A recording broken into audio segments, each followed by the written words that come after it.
قسم کھانا اپنی بات کی تأکید کے لیے اللہ کے نبی صلی اللہ علیہ وسلم کی سنت ہے۔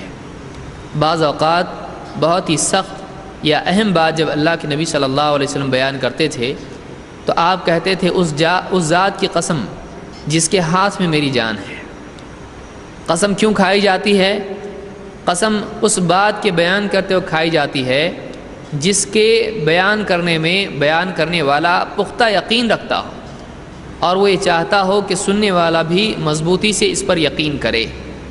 یہ کوئی غلط بات نہیں ہے بلکہ یہ حق بات ہے۔ کسی بات کی حقانیت میں تأکید پیدا کرنے کے لیے قسم کھائی جاتی ہے۔ قسم کھانے میں اصول یہ ہے کہ ایک آدمی بے ضرورت قسم نہ کھائے۔ دوسری بات یہ ہے کہ وہ اللہ کے سوا کسی اور کی قسم نہ کھائے، اللہ کے سوا کسی اور کا حلف نہ اٹھائے۔ اللہ کے سوا کسی اور کی قسم کھانا شرک کے ابواب میں سے ہے، اس لیے کہ جس کی قسم کھائی جا رہی ہے وہ اس کی عظمت کی وجہ سے، اس کی تعظیم کی وجہ سے، اس کے اعلیٰ مقام کی وجہ سے کھائی جاتی ہے۔ لہٰذا اللہ ہی کی قسم کھانا چاہیے۔ یہ خود اللہ کے نبی صلی اللہ علیہ وسلم نے بیان کیا ہے۔ آپ کے زمانے میں بعض لوگوں نے کعبہ کی قسم کھائی تو آپ نے ان کو منع کر دیا ہے۔ آپ نے کہا کہ جس کو بھی جو بھی قسم کھائے وہ اللہ کے سوا کسی اور کی قسم نہ کھائے۔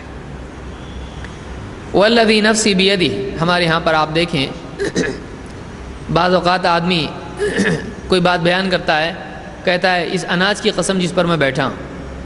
کبھی اپنے بچے کے سر پہ ہاتھ رکھ کے کہتا ہے کہ اس بچے کی قسم، کبھی کوئی کہتا ہے کہ ماں کی قسم۔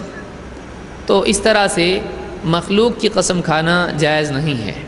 کسی بندے کی، اولاد کی، ماں باپ کی یا کسی اور چیز کی، فلاں کتاب کی قسم، بخاری کی قسم، تو اس طرح سے کوئی آدمی اگر کسی چیز کی قسم کھاتا ہے، کسی مخلوق کی قسم کھاتا ہے تو یہ جائز نہیں ہے۔ یہ شرک کے ابواب میں سے ایک باب ہے، شرک کی اقسام میں سے قسم ہے۔